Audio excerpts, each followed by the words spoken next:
Alright, hey, I just wanted to check in because I finished another book, and that is Murder on the Orient Express by Agatha Christie. Now, she's a little known author, kind of an indie author. Obviously, I'm kidding. She is one of the best-selling authors, I think, of all time. This is one of the more popular books, Murder on the Orient Express.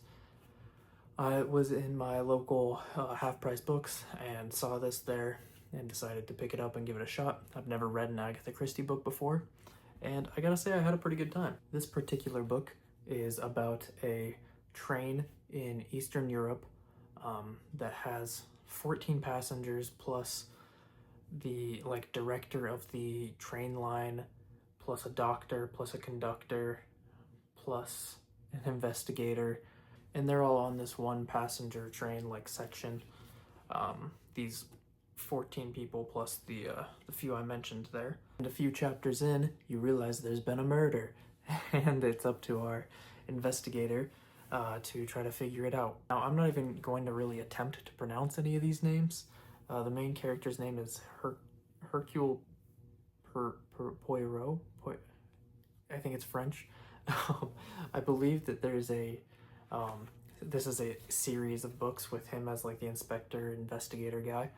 I think this might be pretty late into it because he seems like a pretty well-established character at this point, but I don't feel like I needed to read any of the previous ones to have known anything about this book. So the man that was murdered actually is a pretty bad dude. He was responsible for the kidnapping and murder of a child of, I believe, a famous family in America, and he was kind of just on the run pretty much under a different alias, and he was stabbed 12 times. They wake up, and it's up to our guy to try to figure out who done it. And the whole middle part of this book is a lot of fun, in my opinion. It is our guy going through and interrogating all these different passengers on the plane, trying to piece together the crime. I will say, I was bummed out immensely by the ending.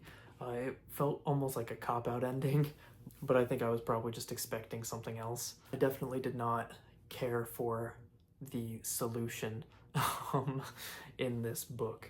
I'm not going to say what it was. One thing I really did like, I don't know if this is unique to this book itself or if this is in all of them, but there is a cast of characters where you can go back and reference all of the different characters and a little brief summary of them.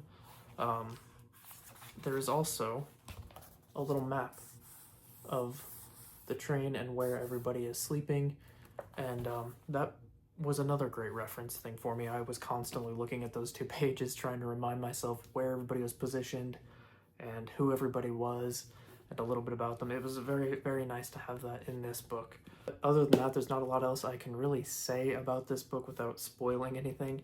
I do like our main character quite a bit. I think he's a cool investigator guy.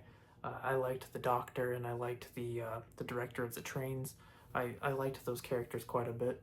And then there's a few other of the passengers on this train that I did enjoy their character quite a bit too. Like I said, just didn't really care for the ending, but it didn't really take away from my overall enjoyment of the book.